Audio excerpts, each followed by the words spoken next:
Let's go. That was a good dog, bro.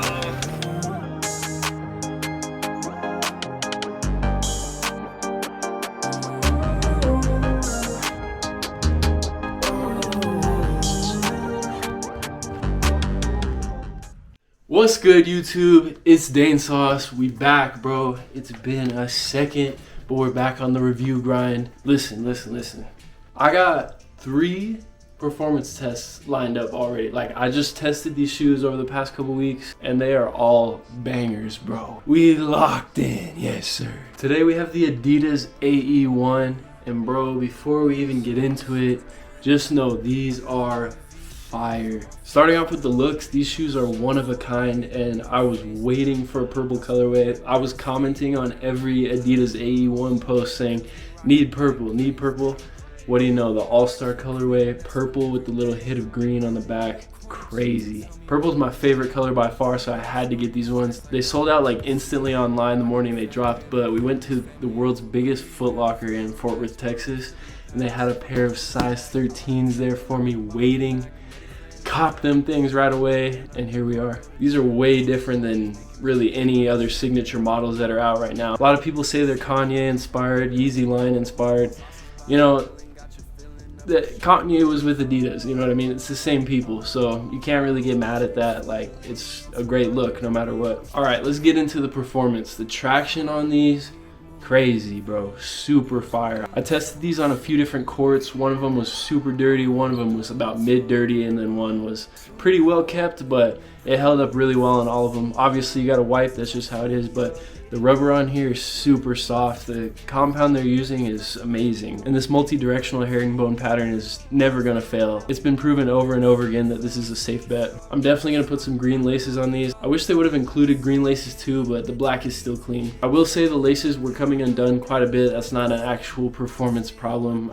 You can just double knot if it really bothers you, but they're just a little bit slick before they're broken in. Onto the cushioning, we have a fat pod of boost in the heel and light strike in the forefoot. This is a great combo. Honestly, I'm pretty surprised that they gave him this setup already. To be fair, he's one of their main guys now, so I get it. Like, he's got to have a great first model, and I'm happy they did it. Usually people get gypped on their first model. I feel like they put in some boring tech or something like that, and just to show you it's the first model, and then you got to wait until like the 3rd or 4th shoe to get a great performer usually. But with these, bro, right off the bat, we got an absolute banger. Cushioning is gonna get an 8.5 out of 10. It could have been a little bit higher if there was just a bit more light strike all the way up here. For some reason, they make it super thin going towards the end of the toe, but still feels like an amazing ride. They are gonna bottom out eventually. Any foam is, but just since it's so thin, I feel like it's gonna bottom out a little faster than other foams. The heel to toe transition on these is crazy. I know some people think they look like boots kinda or whatever,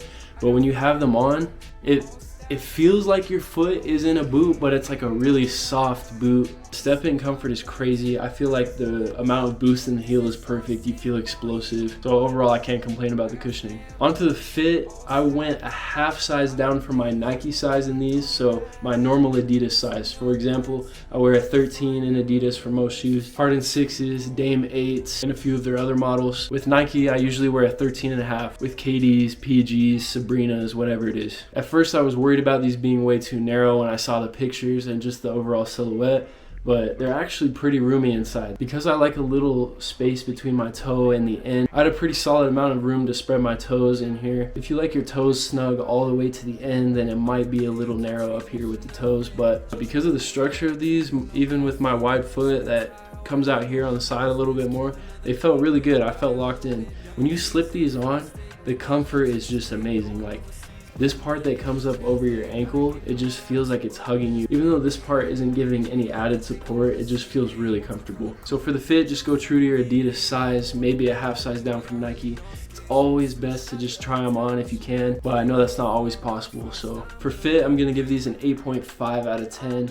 I do feel like because of the softness of this upper material, my foot just barely had enough room to kind of roll around a little too much side to side.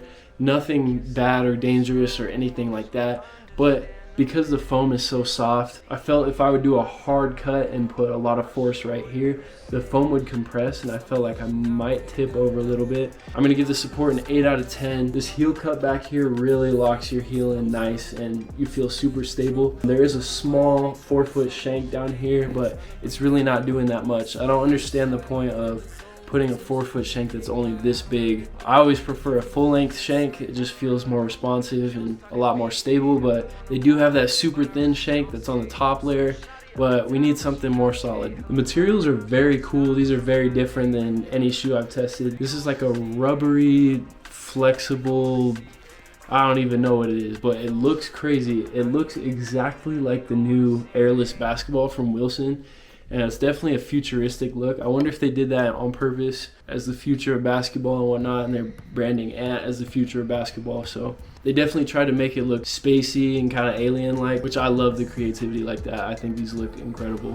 Overall, I'm giving these an 8.5 out of 10, really close to a 9 for me. There's just a few tiny features, tiny tweaks that they could make that would make these an absolutely incredible performer, one of the top on the market. We need a little bit more rigidity with the shank. We need a little bit more of a cage on the outer 4-foot area, and maybe just a slightly thicker amount of light strike in the 4-foot. Other than that, bro, these shoes are crazy. At a price point of $120, with all those things factored, these are absolutely worth it, and I would highly recommend getting a pair. I can't wait to see some of the colorways that they're gonna have in the future. So far, we've only seen colorways where this upper part is black, so I'm excited to see when they start throwing like purple on there or Timberwolves colors or whatever.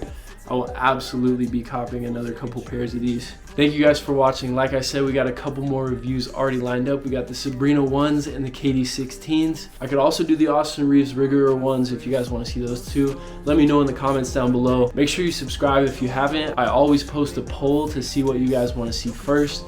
Y'all chose the AE1, so that's what we did. Make sure you like the vid so more hoopers can see it. And I also dropped a mixtape called Sauce Tape Volume 1. Make sure you guys check that out. I've been working on it for a couple years and it was a lot of fun. Until next time, this is Dane Sauce, and I'm out.